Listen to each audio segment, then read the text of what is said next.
The Fall of Icarus. On the sun-baked island of Crete, 320 kilometres south of Athens, the sea sparkled like shattered glass and cicadas sang in the olive groves. There in Crete lived Daedalus, one of the greatest inventors of his time. Daedalus was a master of craft who designed the labyrinth, a sprawling underground maze-like prison built deep beneath the palace of King Minos.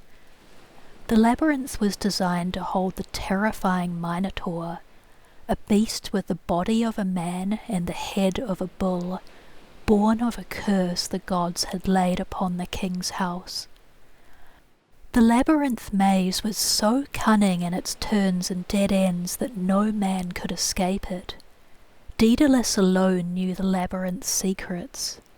This was a great concern for King Minos, who feared Daedalus might reveal the labyrinth's secrets to the king's enemies.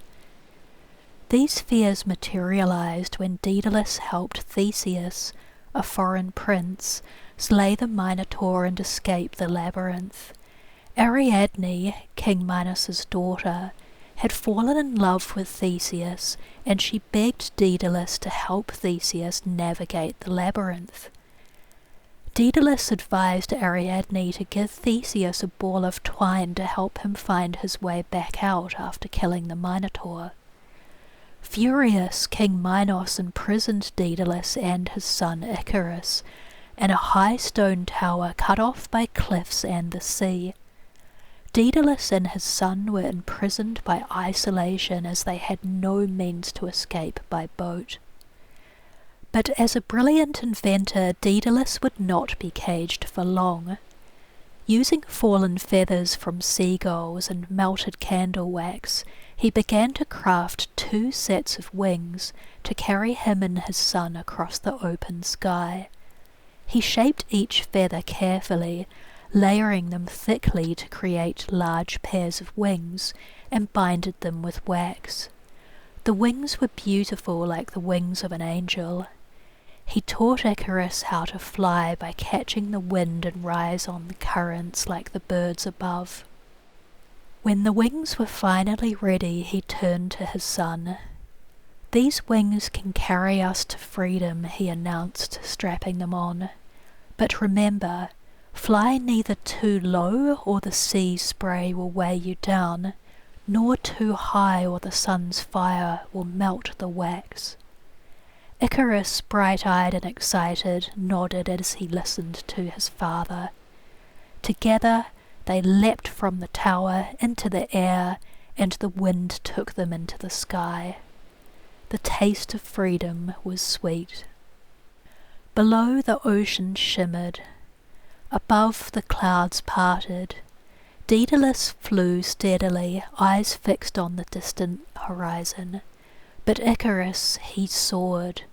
He laughed as he climbed higher, spinning in wide circles, chasing the sun with a joy he had never known. He basked in his freedom after being trapped in his prison atop rocky cliffs. Daedalus reminded him to be careful, but he did not hear his father's warnings. He was already so high in the sky. He did not see the wax begin to drip from the beautiful wings as the sun melted them. The wings, so carefully made, began to unravel. Icarus was helpless as his feathers scattered. The sky slipped through his fingers and Icarus fell. He plummeted down past the clouds, past his father's desperate cries, down into the sea, the waves closing over him as he drowned. Daedalus, broken with grief, flew on alone until he reached the shores of Sicily. There, with tears falling onto the sand, he named the waters where his son had perished the Icarian Sea. The sea still carries his name today. What is the moral of this story? It is often quoted as a cautionary tale, warning readers not to become too overconfident. While reaching for the sky is admirable, we must also take precautions in case we fail and fall. we should weigh up the risks as well as the benefits of the actions that we take. Excessive pride and over-ambition can lead to our downfall, so we must aim for a balance between dreaming big and being realistic.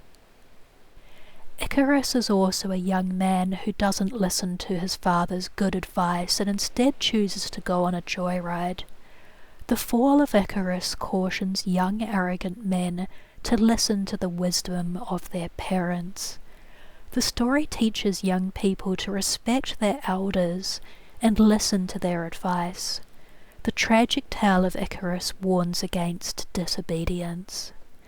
In the modern era, this tale is more important than ever as young people disobey and disrespect their parents and grandparents.